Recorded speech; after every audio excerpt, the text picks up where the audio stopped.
So this is my Margaret mold, and we're gonna be making oatmeal milk and honey. So July at Winston and Walter, she has begun making mats, silicone impression mats. Now she offers a variety of different sizes of molds, and in order to accommodate everyone, what she's doing is for the larger slab molds, if you would like one of these for your larger slab molds, and I showed you, it's going to make a honeycomb on top with the bees in it. So if you want to get one of those, since she has all of the different size molds, you'll get it, and it'll be it'll be the size of her Jessie mold, which is the biggest mold that she makes. So this is how it came in one big piece, and you have to cut it down to size, right?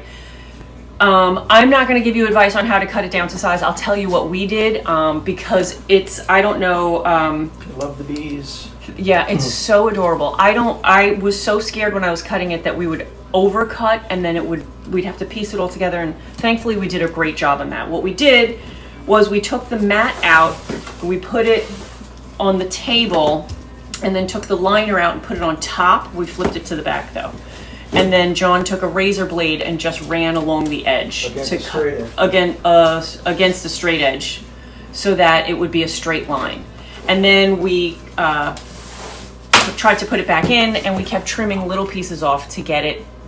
We didn't want to trim a big piece off, and then it's easier to cut a little bit a couple of times than a lot at once. Now this piece I can use in any of my other molds, the single mold, like the one that I just showed you that we did the custom in. So if you wanted a custom loaf of soap and you wanted the really cool hex pattern with the bees on it, I got you covered, right? So any kind of soap, and you wanted this as a top or a bottom, got you covered, because now I have this extra piece here, right? Now here was the only problem though.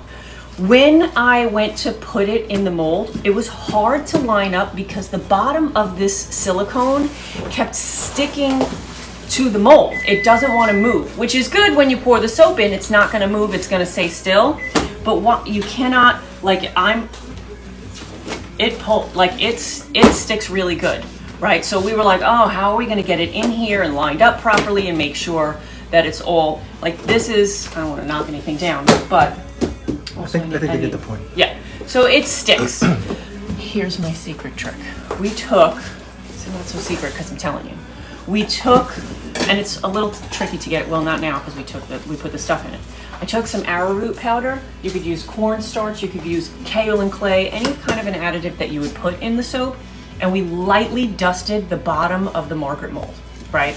And then when we put this one in there, now it can slide around freely, and it's not, it was much easier to move around, right?